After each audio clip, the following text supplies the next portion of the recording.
திருமணமான 40 நாட்களில் கட்டிய மனைவி உட்பட 3 பேரை ஏர்கன்னால் சுடும் அளவுக்கு மிருகமாக மாறிய இந்த இளைஞன் தற்போது சிறையில் கம்பி எண்ணிக் கொண்டிருக்கிறார். விழுப்புரம் மாவட்டம் விக்கிரவாண்டி அருகே உள்ள வாக்கூர் கிராமத்தைச் சேர்ந்தவர் தென்னரசு.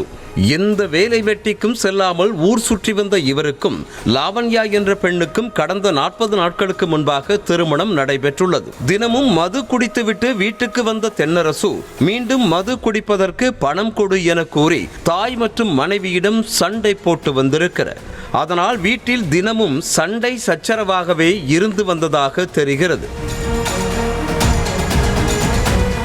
இந்த நிலையில் தென்னரசு வீட்டின் பத்திரத்தை எடுத்து வைத்துக் கொண்டதாகவும் அதனை கொடுத்துவிடு என அவரது தாய் பச்சையம்மாள் கெஞ்சி கேட்டதாகவும் கூறப்படுகிறது. மது குடிக்க பணம் கொடுத்தால்தான் வீட்டின் பத்திரத்தை தருவேன், இல்லை என்றால் கிழித்து போட்டு விடுவேன் என தென்னரசு கூறியதாகவும் அதற்கு தென்னரசுவின் சித்தப்பா மகன் கார்த்தி அண்ணனை சத்தம் போட்டதாகவும் தெரிகிறது. அப்போது மனைவி லாவண்யாவும் கணவன் தென்னரசுவிடம் பத்திரத்தை கொடுத்து விடுமாறு திட்டி இருக்கிறார்.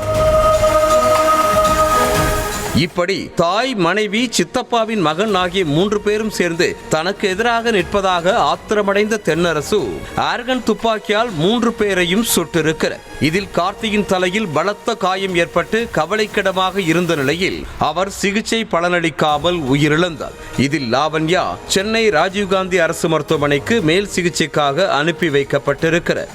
தென்னரசுவின் தாய் பச்சையம்மாள் முண்டியம்பாக்கம் அரசு மருத்துவமனையில் சிகிச்சைக்காக அனுமதிக்கப்பட்டிருக்கிறார். இதுகுறித்து உடனடியாக தகவல் கொடுத்த அக்கப்பக்கத்தினர் தென்னரசுவையும் மரத்தில் கட்டி வைத்து போலீசாரிடம் ஒப்படைத்தனர். இதனையடுத்து அங்கு வந்த காவலர்கள் தென்னரசுவை கைது செய்ததோடு அவரிடம் இருந்து 3 ஏர்கன்களையும் மீட்டுள்ளனர்.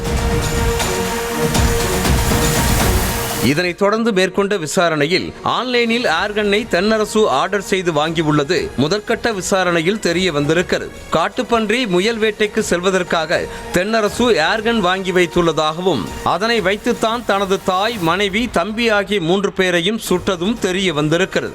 திருமணமான 40 நாட்களில் மனைவி உட்பட 3 பேரை சுட்டிருக்கும் நிலையில் ஏர்கன்னை வைத்து பன்றி, முயலை மட்டும்தான் தென்னரசு வேட்டையாடி உள்ளாரா அல்லது இதற்கு முன்பு வேறு யாரையாவது சுட்டுள்ளாரா என்றும் தொடர்ந்து விசாரணை நடைபெற்று வருகிறது. நியூஸ் தமிழ் செய்திகளுக்காக விழுப்புரம் செய்தியாளர் தாமோதரன்.